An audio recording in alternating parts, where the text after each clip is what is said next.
Aclamemos o Santo Evangelho cantando.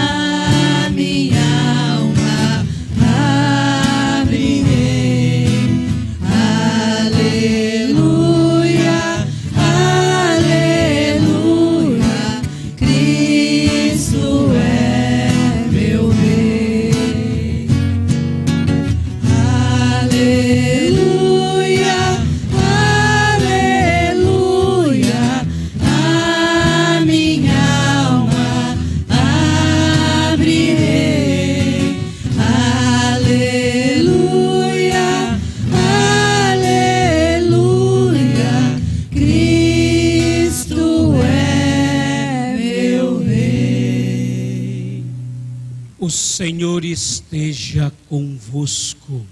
Ele está no meio de nós. Proclamação do Evangelho de Jesus Cristo segundo Marcos. Naquele tempo, Jesus partiu com seus discípulos para os povoados de Cesareia de Filipe. No caminho perguntou aos discípulos: quem dizem os homens que eu sou?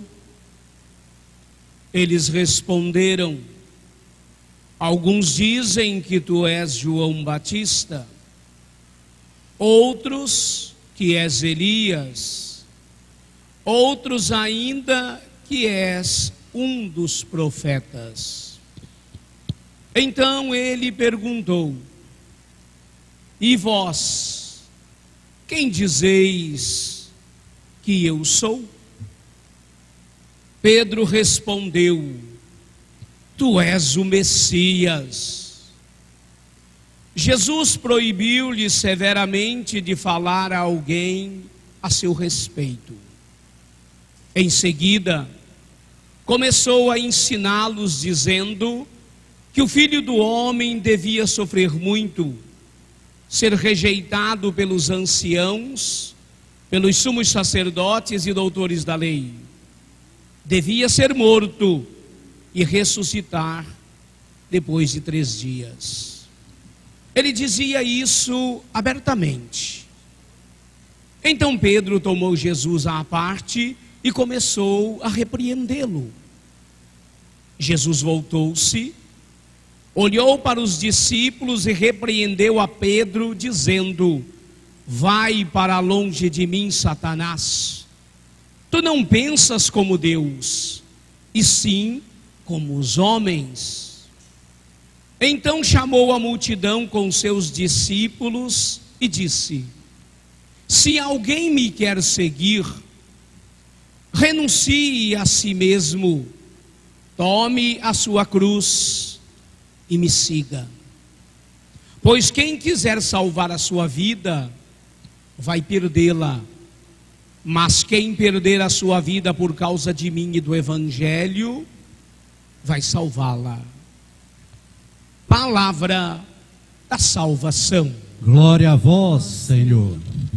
Podemos nos assentar por um instante. Você tem algum outro compromisso para depois daqui? Acho que não, né? Só ir para casa e dormir, né? Descansar para começar a trabalhar amanhã de novo, né? Vocês me dão um tempinho? Preciso falar sobre 2 assuntos com vocês. Mas não se preocupe, eu prometo, eu vou tentar ser breve, tá? Vou tentar, não prometo. Tá? 2 assuntos. Um a respeito da liturgia do 24º domingo do tempo comum. O outro que está inserido dentro desta liturgia, mas que é um tema que às vezes a gente fica meio sem jeito de falar sobre ele. Porque quando a gente vai falar de questão financeira, de assunto financeiro, é sem graça, né? Dá a impressão que a gente só vive em função de pedir dinheiro, né? Mas não é isso. Tentar mostrar para vocês um pouquinho o valor e a importância de ser dizimista na vida da tua comunidade. O evangelista São Marcos, que é o evangelista que está nos acompanhando ao longo desse ciclo do ano litúrgico, principalmente o tempo comum, as 34 semanas do tempo comum, ele tem como grande objetivo no seu evangelho responder a uma pergunta: quem é Jesus? E então, ao longo dos capítulos do seu evangelho, ele vai mostrando, através dos sinais, através das parábolas, através dos ensinamentos e dos milagres, quem é esse Jesus. E bem no centro do evangelho de São Marcos está este questionamento aonde Jesus faz. Primeiro, querendo saber o que o povo pensa sobre ele. Ele que já estava um bom tempo caminhando no meio do povo, já tinha feito a multiplicação dos pães, já tinha transformado a água em vinho, já tinha feito curas, já tinha contado inúmeras palavras. Então ele se perguntou: será que esse povo já entendeu quem que eu sou? E qual é o objetivo da minha encarnação? Então ele faz esta pergunta. Não é pesquisa de opinião, como os nossos candidatos estão fazendo por aí, à torta e à direita, né? Num instituto aparece um, no outro aparece o outro, né? Esse não é o objetivo de Jesus. O objetivo dele é saber se o povo compreendeu quem ele era. Aí então vem a resposta. Uns dizem que é João Batista, outro que é Elias, outro que é um dos profetas. Como dizia saudoso Padre Léo, né? Ele, depois de ouvir esse punhado de respostas, ele deve ter pensado com ele assim, né? Esse bando de anta não entendeu nada até agora, né? Mas tudo bem, deixa para lá o povo, eu quero saber o grupo que está junto comigo. Se vocês se recordarem bem, na primeira sexta-feira, depois da festa do batismo de Jesus, ou seja, a penúltima sexta-feira do mês de janeiro, né? Eles vão dizer assim: está querendo puxar demais pela memória, né? Eu não lembro nem o que eu comi no almoço hoje, como é que eu vou lembrar o que dizia na penúltima sexta-feira do mês de janeiro? Era esse mesmo evangelista São Marcos. E São Marcos dizia e nos diz que Jesus tinha escolhido alguns para estarem com ele e para que ele os ensinasse. É esse grupo dos 12, a quem ele se volta agora, eles que caminhavam com ele, comiam com ele, conviviam com ele, viviam tudo o que ele passava. Ele pensou: eles sabem quem eu sou, já que o povo não sabe, mas eles sabem. Geralmente é assim, né? Os estranhos não nos conhecem, mas os dentro de casa conhecem muito bem, né? A mãe principalmente conhece o filho só para olhar para ele, né? Sabe se ele está bem ou não. Então ele vira para o grupo dos 12, esses que caminhavam com ele, e pergunta: e vocês? Quem dizem que eu sou? Aí vem a resposta de Pedro: tu és o Messias. Jesus Cristo deve ter ficado todo inchado, né? Ufa, graças a Deus, né? Pelo menos eles sabem quem eu sou. Ao responder: tu és o Messias, Pedro está dizendo: você é aquele cara que o profeta Isaías falou lá no passado, o servo sofredor, aquele que faz integralmente a vontade de Deus. Então nós podemos dividir toda essa liturgia, principalmente as leituras bíblicas, em 3 partes. A profissão de fé de Pedro, o primeiro anúncio da paixão, porque são 3, Jesus faz 3 anúncios da sua paixão, e por último, as exigências do seguimento. A profissão de fé de Pedro está feita: tu és o Messias. Depois de ouvir a profissão de fé de Pedro, em nome da comunidade, Jesus pensou: bom, então eles estão prontos para ouvir a verdade. Que verdade é essa? de quem eu sou de fato. E aí então ele começou a dizer que o Filho do Homem vai ser preso, vai ser perseguido, vai ser achincalhado, vai morrer e vai ressuscitar. Só que ao ouvir o anúncio da paixão, isso provoca um choque na comunidade. Eles não esperavam, eles não entendiam esse modelo de messianismo. O modelo de Messias que eles tinham na cabeça era um Messias poderoso, um grande general, um grande rei, que viria e com o poder varreria todos os inimigos do povo de Deus. E de repente Jesus vem e diz que ele vai morrer na cruz. Diante disso, Pedro, como líder da comunidade, chamou Jesus para o lado e falou: vem cá, ei, que história é essa? Você está doido? Você está maluco? Morrer? E morrer na cruz, além de tudo, não para com isso. Reparemos que muitos cristãos por aí são desse jeito. Querem o Cristo, mas não querem a cruz. Não existe Cristo sem cruz. Não existe Páscoa sem cruz. A Páscoa é o centro da nossa fé. Tudo gira em torno da Páscoa, da ressurreição. Mas para que a Páscoa acontecesse, Jesus precisou passar pela cruz. Se você quer ser cristão, mas quer deixar de lado a cruz, sinto muito te decepcionar, mas você não é cristão. Você é qualquer outra coisa, menos discípulo de Jesus Cristo.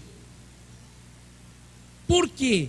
A lógica de Pedro é a lógica humana. A lógica humana é baseada no quê?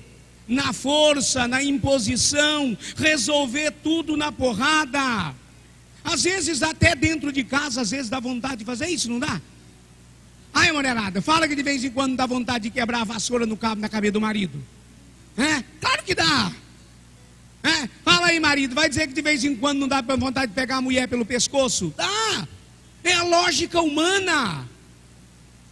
Só que a lógica humana é diferente da lógica de Deus. Por isso Jesus diz para Pedro: você não pensa como Deus. Porque a lógica de Deus é a lógica do serviço. E o serviço que passa pelo altar da cruz. Esta é a lógica do serviço. Esta é a lógica de Deus. Esse é o messianismo de Jesus. E logo em seguida, ele se vira para a multidão e diz: vem cá, todo mundo, presta bem atenção. Quem quiser me seguir, quem quiser ser cristão, tem algumas exigências. É muito comum a gente ouvir pessoas dizendo: mas a igreja está exigente demais, é por isso que está indo tanta gente embora. Isso não é problema meu. Dom Pedro Casaldáliga, uma vez, bispo prelado emérito de da prelazia de São Félix do Araguaia, certa vez perguntaram para ele a respeito do número de católicos que estavam se afastando, Ele disse assim: não se preocupe não, a igreja de Jesus Cristo começou com 12 só, e no meio desses 12 tinha gente de todo jeito.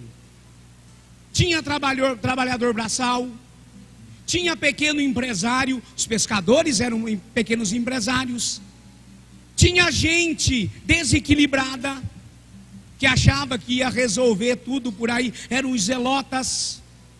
Tinha gente de profissão duvidosa, um cobrador de impostos. E tinha até um filho de uma abençoada mãe, A mãe era uma santa, mas o filho não, O filho era um filho por respeito a gente não fala, Que traiu Jesus. Então começou pequena. E ele exigia, mesmo que corresse o risco de ir embora. Há 3 domingos atrás nós ouvíamos esse evangelho, que Jesus vira para o grupo dos 12 e diz: vocês também querem ir embora? Podem ir. Mas eu não vou mudar o meu jeito de ser. Eu não vou mudar o meu princípio. Eu não vou ser infiel ao Deus que me enviou. Então ele diz: quem quiser me seguir tem algumas exigências. Quais são elas? A primeira, renúncia. Renuncie a si mesmo. Pergunte-se, perguntemo-nos: nós estamos renunciando a alguma coisa por Jesus Cristo? Esses dias atrás eu fazia uma reunião com os coordenadores de grupo de reflexão lá da minha paróquia, e alguns coordenadores levantavam a questão de grupos de reflexão que estão se enfraquecendo. Por quê? Porque a desculpa é sempre a mesma: ah, padre, mas eu não tenho tempo para ir no grupo de reflexão, né?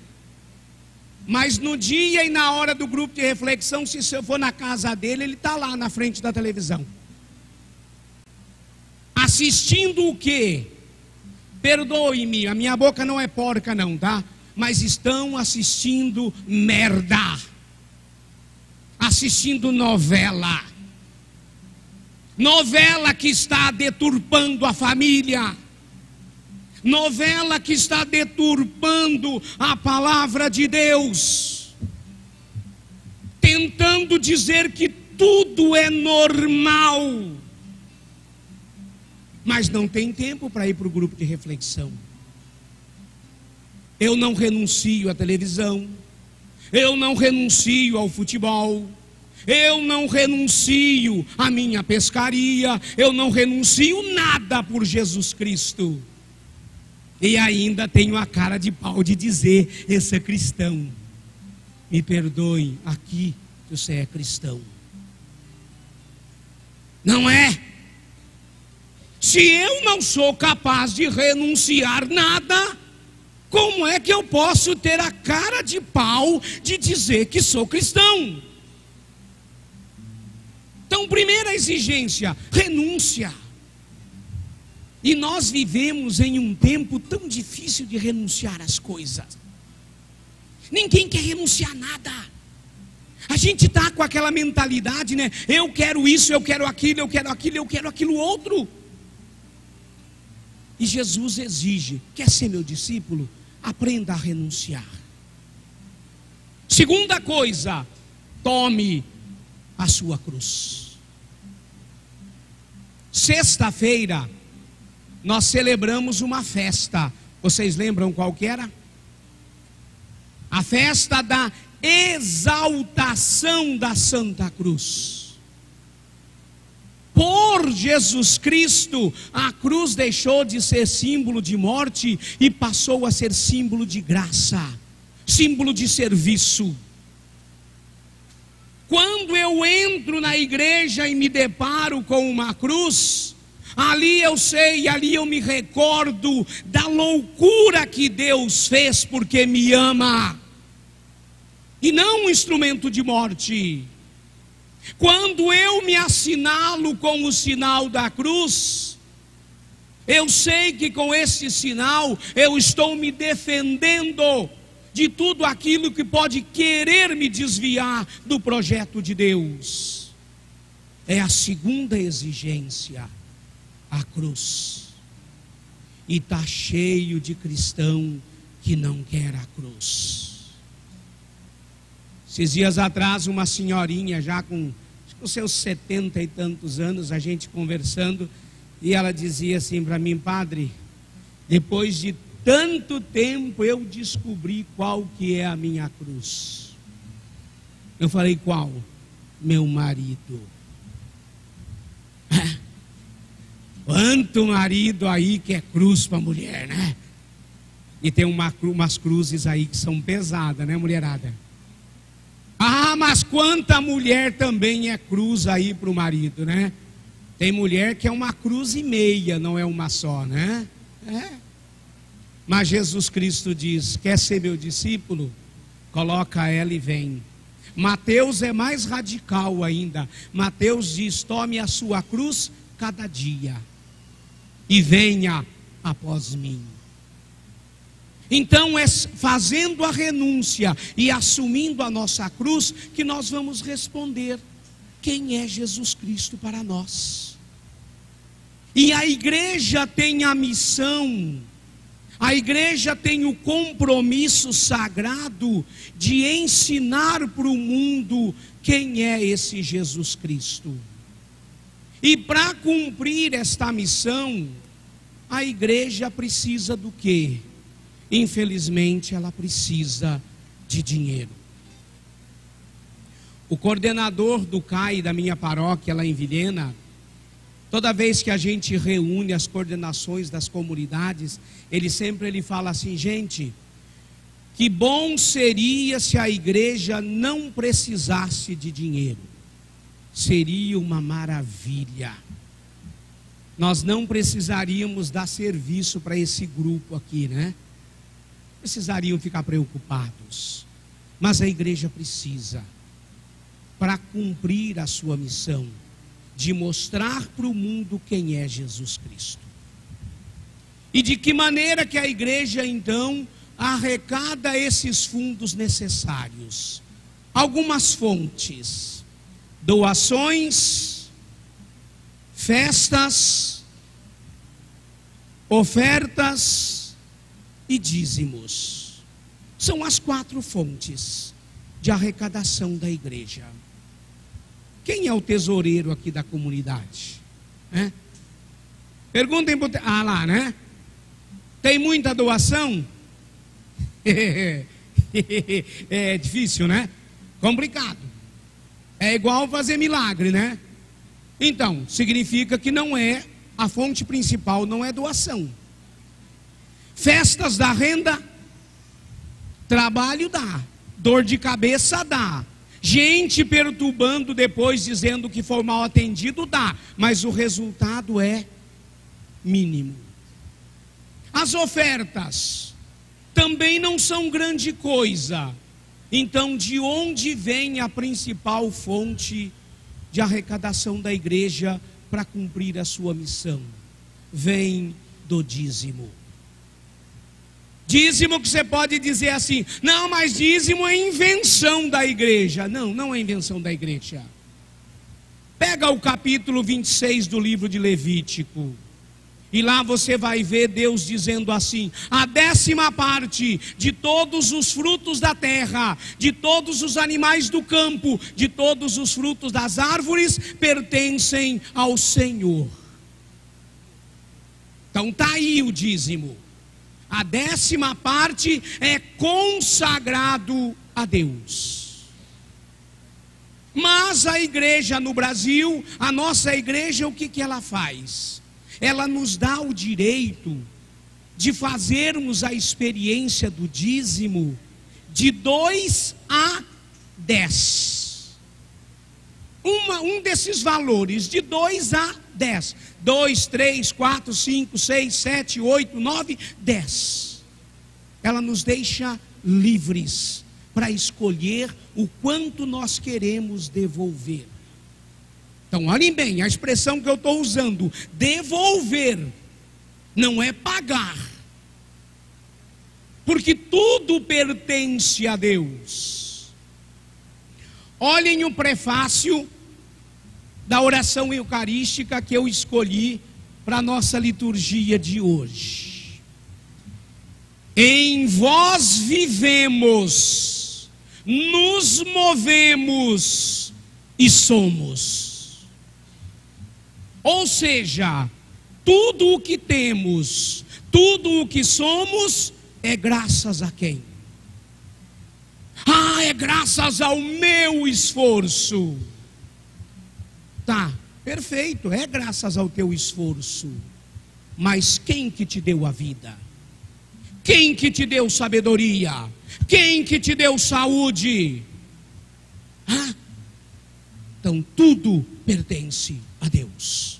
Então o dízimo, como forma de gratidão a esse Deus, eu devolvo uma parcela, uma parte, Para quê? Para que a igreja cumpra a sua missão. Qual é essa missão? Mostrar ao mundo quem é Jesus.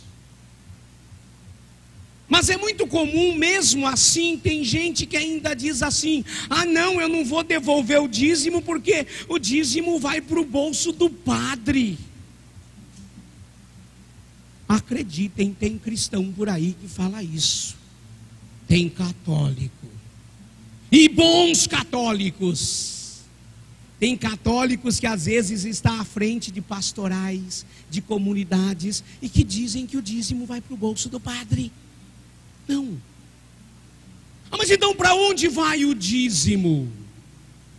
A igreja, ela tem 3 lugares aonde ela destina o que entra do dízimo para cumprir a missão evangelizadora de mostrar quem é Jesus. A primeira dimensão é a chamada dimensão pastoral do dízimo. Por exemplo, todo final de mês, né, Luiz, você que é o tesoureiro aí, todo final de mês chega um talãozinho de energia, né? 3 talãozinhos, né? E no rodapé desse talãozinho está escrito assim: doação da Seron, né? Não? Tem que pagar? Ué, eu achei que era doação. Lá em Vilhena também não é não, viu? Tem que pagar. Ah? De onde sai isso? Do dízimo. Nós queremos um ambiente confortável para quando a gente vem para a igreja no domingo, para podermos celebrar bem. Nós estamos ainda num ambiente um tanto quanto não tão confortável assim, né? Mas está sendo preparado um ambiente propício para isso. Então, a construção, da onde sai? Deveria sair do dízimo. Os gastos que se tem para o culto, hóstia, vinho, folhetos, liturgia diária, velas, tudo sai de onde? Do dízimo. Então essa é a dimensão pastoral do dízimo. Segunda dimensão, nós queremos celebrações bem celebradas, não queremos? Pessoas que ajudem a animar a celebração, afinadinhos, né? Com instrumentos tocando bonitinho, não queremos? Então a gente tem que favorecer isso. Nós queremos no final de semana mandar os nossos filhos para a catequese e encontrarmos bons catequistas para educar os nossos filhos. Então nós temos que formar os nossos catequistas. Nós queremos, quando alguém da nossa família fica doente, que um ministro vá levar a Eucaristia para eles. Então nós temos que formar os ministros da Eucaristia. A gente quer a presença do padre mais vezes na nossa comunidade. Então nós temos que formar os padres. De onde sai isso? É da dimensão missionária do dízimo. Nós sabemos que existem lugares no mundo que nunca ouviram falar de Cristo. Então eles não sabem quem Ele é. Então a igreja precisa mandar homens e mulheres para lá. Não é, irmã? Tu é de uma congregação missionária, né? Então precisamos de mulheres como essa, de homens como esses, para mandá-los para esses lugares. E eles precisam comer, eles precisam vestir. A gente sempre vê ela de hábito, mas ela precisa de outras roupas também, né? Não é só o hábito. É da dimensão missionária do dízimo que sai. Terceira dimensão do dízimo, a dimensão social. Vocês já leram Mateus 25? Quando Jesus faz aquela narrativa do julgamento final. A uns ele diz que ele vai dizer assim: vinde benditos de meu Pai. Por que benditos? Porque eu estive com fome e me destes de comer. Eu estive com sede e me destes de beber. Eu estive doente e me visitastes. Eu estive nu e me vestistes. Eu estive preso e fostes me visitar. Eu fui estrangeiro e me acolhestes. É daí que sai esse auxílio aos necessitados. O que Tiago nos dizia na segunda leitura? Se alguém chegar para o tesoureiro da comunidade e dizer: Luiz, eu estou passando fome, a minha família está sem comida, e ele, em nome da igreja, vai dizer: vai em paz, coma, beba e seja feliz, e o manda de mão vazia, adiantou? Não. Ah, mas esse não é o papel da igreja. É. Olhem na multiplicação dos pães, a segunda multiplicação dos pães. O que é que Jesus diz para os discípulos quando vê aquela multidão? Dei-lhes vós mesmos de comer. Eles não precisam ir embora. Quanta gente que vem pedir cesta básica na secretaria da paróquia?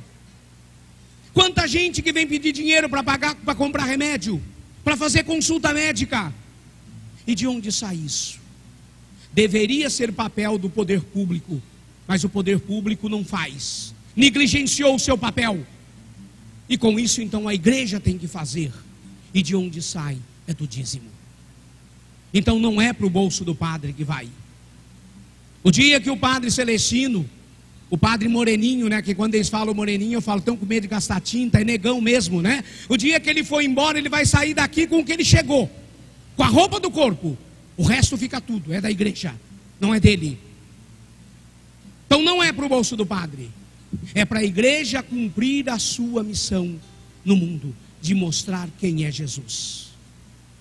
Por isso a igreja precisa de cada um, de cada uma de nós. E para concluir, uma historinha. Dizem que tinha um pobre fazendo aniversário e um rico quis dar um presente para ele. Diz que pegou uma bandeja, encheu de lixo, de sujeira e mandou entregar para o pobre no meio da festa, né? Diz que o pobre recebeu, olhou e falou: aguarda um minutinho que eu quero retribuir o presente. Diz que ele foi lá dentro, jogou o lixo fora, lavou a bandeja, desinfetou, encheu de flores e entregou com um cartão. E no cartão estava escrito: a gente dá o que tem de melhor. Isso é para a gente se perguntar. E nós estamos dando o que é de melhor para Deus? Estamos colaborando para que esse Deus seja conhecido? Eu estou colaborando com a minha comunidade para que ela cumpra a missão dela de mostrar ao mundo quem é Jesus Cristo? A gente dá o que tem de melhor. Como dizia Jô Soares, né? É para a gente pensar na cama depois quando chegar em casa. Calma, eu paro, mas aí tem os dois coordenadores do dízimo que querem mais 2 minutinhos, né, para conversar com vocês. Hã? Não precisa? Por quê? Vocês desistiram só porque eu falei demais, né? Eu prometi que ia falar pouquinho, não falei, e agora eles ficaram com vergonha de falar, né? Então, já que eles não vão falar, eu convido para que a gente se coloque de pé e nos perguntemos. Antes de professarmos a nossa fé, se pergunte: esta minha profissão de fé que eu faço todo domingo quando eu venho aqui, é uma profissão de fé verdadeira ou é só da boca para fora? Lá fora, no meu trabalho, na minha família, eu tenho vivido essa fé que eu professo aqui? Então, se a minha resposta for sim, então eu posso dizer: creio em Deus Pai Todo-Poderoso, Criador do céu e da terra, e em Jesus Cristo, seu único Filho, nosso Senhor, que foi concebido pelo poder do Espírito Santo, nasceu da Virgem Maria, padeceu sobre Pôncio Pilatos, foi crucificado, morto e sepultado, desceu à mansão dos mortos, ressuscitou ao 3º dia, subiu aos céus, está sentado à direita de Deus Pai Todo-Poderoso, donde há de vir a julgar os vivos e os mortos.